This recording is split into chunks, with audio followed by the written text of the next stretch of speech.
누가복음 5장 1절부터 11절까지 우리 같이 보겠습니다. 시작. 무리가 몰려와서 하나님의 말씀을 들을새 예수는 게네사렛 호숫가에 서서 호숫가에 배 두 척이 있는 것을 보시니 어부들은 배에서 나와서 그물을 씻는지라. 예수께서 한 배에 오르시니 그 배는 시몬의 배라. 육지에서 조금 떼기를 청하시고 앉으사 배에서 무리를 가르치시더니 말씀을 마치시고 시몬에게 이르시되 깊은 데로 가서 그물을 내려 고기를 잡으라. 시몬이 대답하여 이르되 선생님, 우리들이 밤이 맞새도록 수고하였으되 잡은 것이 없지만은 말씀에 의지하여 내가 그물을 내리리이다 하고, 그렇게 하니 고기를 잡은 것이 심히 많아 그물이 찢어지는지라. 이에 다른 배에 있는 동무들에게 손짓하여 와서 도와달라 하니 그들이 와서 두 배의 채움에 잠기게 되었더라. 시몬 베드로가 이를 보고 예수의 무릎 아래 엎드려 이르되 주여, 나를 떠나소서, 나는 죄인이로소이다 하니, 이는 자기 및 자기와 함께 있는 모든 사람이 고기 잡힌 것으로 말미암아 놀라고 세베대의 아들로서 시몬의 동업자인 야고보와 요한도 놀랐음이라. 예수께서 시몬에게 이르시되 무서워하지 말라. 이제 후로는 내가 사람을 취하리라 하시니 그들이 배들을 육지에 대고 모든 것을 버려두고 예수를 따르니라. 아멘.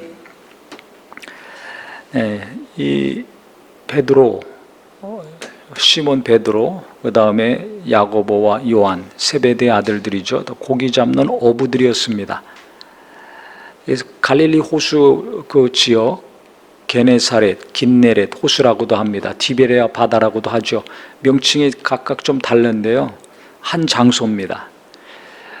그곳에서 평생 이제 고기 잡으면서 어부로서 생업을 하며 살았는데, 이 베드로가 그날따라 고기를 하나도 못 잡았습니다. 밤새 못 잡았습니다. 그러니까 마음은 허전하죠. 육체는 피곤하고. 고기를 만약에 많이 잡았으면 피곤하지 않습니다. 우리가 해봐서 알지 않습니까? 자기가 하는 일을 열심히 했을 때 결과가 잘 나오면, 사업이 잘 되면 피곤하질 않아요. 근데 열심히 했는데 안 돼. 얼마나 피곤합니까? 짜증도 나고 스트레스 많이 쌓이고. 밤새 또 고기를 잡았으니 이 피곤함은 이루 말할 수가 없습니다. 그러니까 지칠 대로 다 지쳐있는 이 상태인데, 예수님이 오시더니 그 옆 가서 그물을 던지라는 거예요. 아니, 지금까지 잡아서 헛손질을 했는데, 빈 그물로 계속 건졌는데, 아니 뭘 가서 또 던지라 그래요. 처음 보는 분이 가서 던지라 그러면 우리 같으면 어떻게 하겠습니까? 이 감정이 안 좋은 상태 같으면 욕을 하겠죠. 아니면 아래 위로 쳐다보고 실컷 쳐다보고 뭐 비웃던지 하고 그냥 끝나겠죠. 근데 이상하게 베드로가 예수님이 가서 깊은 데 가서 그물 던지라 그랬더니 이 말씀에 순종해서 그물을 던졌습니다. 저는 이게 은혜라고 생각을 합니다. 자기 자신이 그 동네에서 오래 살았고 오래 어부로서 일을 했잖아요. 내가 이 분야의 전문가야. 오래 이곳에서 일을 했어요. 너무 잘 알아요. 언제 어떤 고기가 오고 몇 시에 그물을 내리고 걷어야 될지 잘 압니다. 근데 처음 보는 분이 가가지고 그물 내려라, 그 말 그대로 따르기가 쉽겠습니까? 어렵겠습니까? 어려운 겁니다, 이거. 예수님 말씀이니까 순종했겠지. 아니에요. 누군지도 모르는데 처음 만나가지고. 처음 만난 사람의 말을 따르기가 이게 얼마나 어렵습니까? 근데 베드로가 예수님이 말씀하시니까 어떻게 했습니까? 시몬이 대답하여 이르되 선생님, 우리들이 밤이 새도록 수고하였으되 잡은 것이 없지만은 말씀에 의지하여 내가 그물을 내리리이다. 순종했습니다. 그래서 우리가 이적을 맛보고 하나님이 도우시는 풍성한 삶을 맛보기를 원하는데요, 그러려면 어떻게 되는가? 내가 지금까지 열심히 살았던 거, 열심히 일했던 거, 이것만 고집하면 어려울 수도 있습니다. 그것과 함께 뭘 해야 되는가?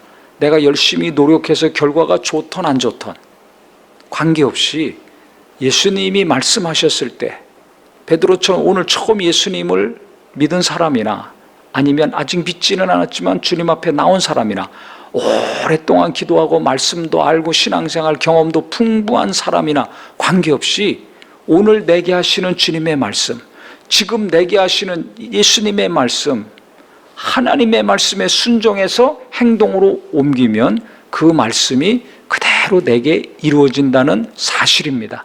이것이 믿음이 되고 소망이 되기를 바랍니다. 절망 가운데 있던 베드로입니다. 피곤함이 가득했던 베드로입니다.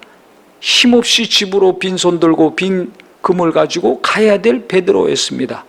그런데 어느 정도로 고기를 잡았습니까? 그물이 찢어지도록 잡았습니다. 신기한 일이죠. 밤새 바닷가에 가서 그물질해도 못 잡았는데 주님 말씀에 순종해서 그물을 내렸더니 그물이 찢어질 정도로, 그래서 친구들한테 와서 도와달라 그래가지고 2배가 가득하게 고기를 잡았다 그랬잖아요. 그러니까 친구들도 놀래고 자기도 놀래고, 얼마나 놀랬던지 예수님 앞에 오더니 무릎 꿇고 주여 나를 떠나소서 그랬습니다. 선생님이여 했다가 주여로 호칭이 바뀌었습니다. 왜 나를 떠나소서 했느냐? 이스라엘 백성들은 하나님 만나면 죽는 줄 알았습니다. 하나님 보면 죽는 줄 알았어요. 왜? 자기들은 죄인이고 하나님은 거룩하신 분이기 때문에. 죄인이 어떻게 거룩한 분을 만납니까? 모세가 십계명 받고 시내산에서 내려왔을 때 얼굴에서 너무 광채가 비치니까 두려워가지고, 왜 두렵습니까? 죽을까 봐 두려워서 얼굴 가리라 그래서 수건으로 얼굴을 가렸습니다. 죄인은 거룩한 하나님을 배울 수가 없어요. 두려움 가운데 떨 수밖에 없습니다. 그렇기 때문에 나를 떠나소서, 이 얘기는 당신은 하나님의 아들입니다. 그리스도이십니다. 구세주이십니다. 고백하는 것입니다. 그래서 주여라고 호칭이 바뀌었습니다. 나는 죄인입니다.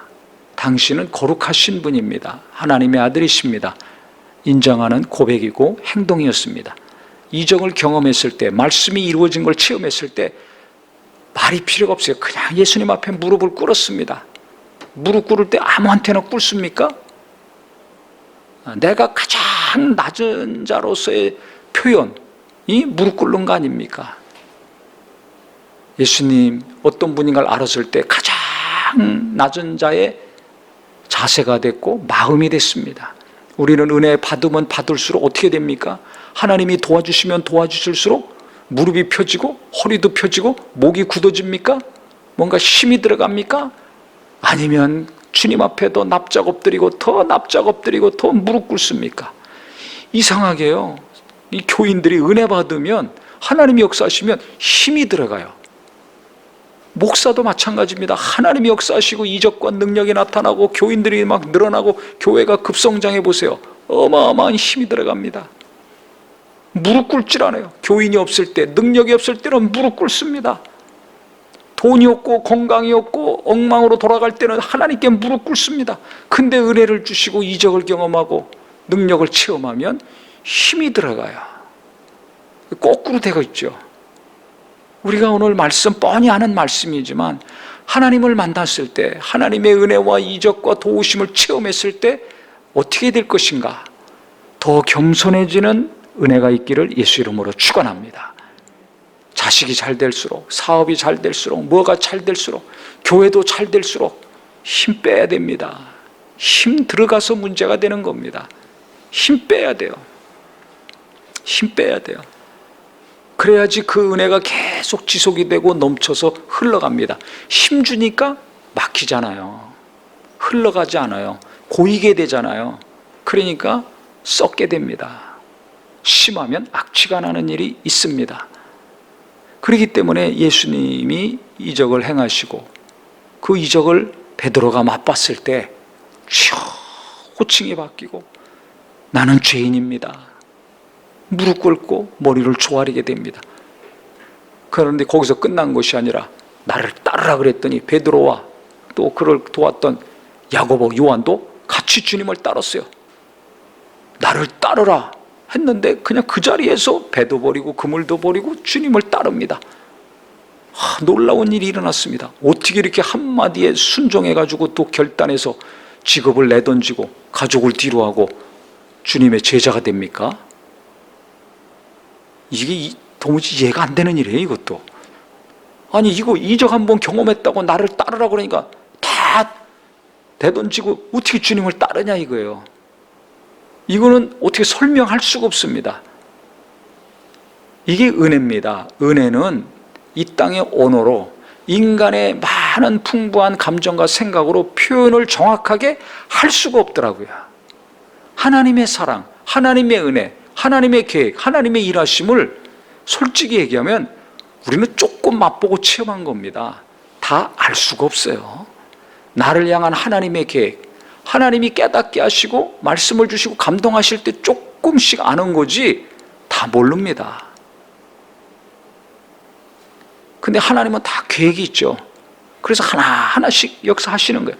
예수님도 다 계획이 있어요. 그럼 그때가 돼야 압니다. 우리한테도 마찬가지입니다. 나를 향한 계획, 내 자녀를 향한 계획, 내게 관계된 모든 일을 향한 계획이 주님은 있죠. 그래서 때가 되면 하나씩 하나씩 알려주시고 인도해 주시는 겁니다. 그렇기 때문에 내가 은혜로 살아야 되겠다 하시는 분들은 너무 많은 거 생각 안 하는 은혜가 있기를 바랍니다. 우리가 너무 많은 생각을 해요. 내가 죽을 때까지 어떻게 살아야 될지를 고민하고 생각하니까 머리가 무거운 거야. 나만 그래요? 내 자식들은 수십 년 살아야 되는데 그것까지 내가 다 책임지고 감당하고 어떻게 하려고 그 길을 잘 닦아주려고 합니다. 이거 주님이 보실 땐 답답한 거죠. 야, 그거 내가 할 거야.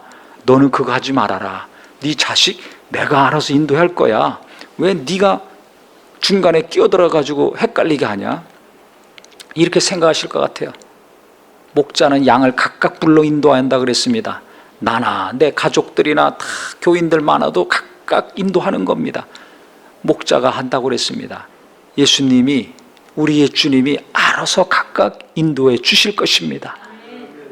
그러니까는 주님이 오늘은 나에게 어떤 말씀을 주시고 무엇을 하라고 하시고 어떻게 인도하시는가, 그리고 그것만 따라가고 순종하면 됩니다. 할렐루야. 그래서 좀 머리가 단순해지고 마음이 단순해져야 돼요. 그래야 우리가 목자의 음성을 잘 듣고 주님의 인도하심을 잘 받을 수가 있습니다. 예수님도 보세요. 한적한 곳에서 날마다 기도하셨죠. 그날 어떻게 살아야 될지, 어떤 말씀을 전해야 될지, 어떤 일을 해야 될지 날마다 받으셨다고 저는 생각을 해요. 아버지가 내게 가르쳐 주셔야 행한다고 하시지 않았습니까? 아버지께서 말씀을 주셔야 전한다고 하셨습니다. 그러니까 날마다 어떻게 해야 될지를 받으신 겁니다. 그것을 구한 겁니다. 이게 기도예요. 내가 오늘 어떻게 해야 됩니까? 오늘 하루 동안 직장에서 어떻게 일하고, 사업을 어떻게 하고, 공부를 어떻게 하고, 우리가 해야 될 일 있지 않습니까? 하루하루 하나님이 가르쳐 주시면 그거 그대로 순종해서 베드로가 자기 힘으로는 헛손질했지만은 예수님 말씀에 순종해서 내가 하겠습니다. 그럼에도 불구하고 내가 주님 말씀에 순종해서 금을 내리겠습니다. 다시 배 끌고 가가지고 금을 내렸을 때 크게 역사했던 것처럼, 그래서 주님을 따르라 했더니, 나를 따르라 했더니 고민하지 않고 그냥 확신을 가지고 따랐습니다. 친구들도 따랐습니다. 그래서 크게 쓰임받는 일꾼들이 됐습니다. 한 것처럼 오늘 하루 주의 인도하심에 순종하고, 작은 것 같지만 또 오늘 하루 또 순종하고, 내가 했는데, 내가 열심히 했는데 안 됐는데, 지금까지 해서도 안 됐는데, 그 생각 버리고 주님이 말씀하시면 그럼에도 불구하고 또 하고 순종하고 했을 때 우리가 은혜 가운데 계속 살고 하나님 보실 때 합당한 사람, 하나님이 기뻐하시는 사람이 될 수 있을 것입니다. 그래서 신앙생활 잘 하려면요, 생각을 너무 많이 안 해야 되겠더라고요. 앞질러 가요. 승질이 급하니까 그냥 너무 많이 앞질러 가. 10년 앞질러 가고도 안 돼. 20년, 30년까지 다 앞질러 가야 직성이 풀려. 이건 믿음이 있는 것이 아니에요. 굉장히 신뢰한 것 같지만 그렇지 않습니다. 그날 순종하고 살 때, 그날 주님이 말씀하시는 대로 살 때 우리가 목자이신 주님의 인도하심을 잘 받는 겁니다. 그래서 저나 우리 모든 성도님들 오늘 이 말씀처럼 내가 열심히 최선을 다해서 해서 결과가 어떻게 나왔던지 그것 때문에 내 삶이 좌지우지되는 것이 아니라 오늘 주님이 말씀하시면 그 말씀에 순종하고 또 주님이 이렇게 말씀하시면 내가 한 것과 정반대되는 말씀이라 할지라도 또 순종하시고 그래서 주님과 함께 하루하루 살 수 있는 귀한 삶이 되기를 예수 이름으로 축원합니다. 기도하겠습니다.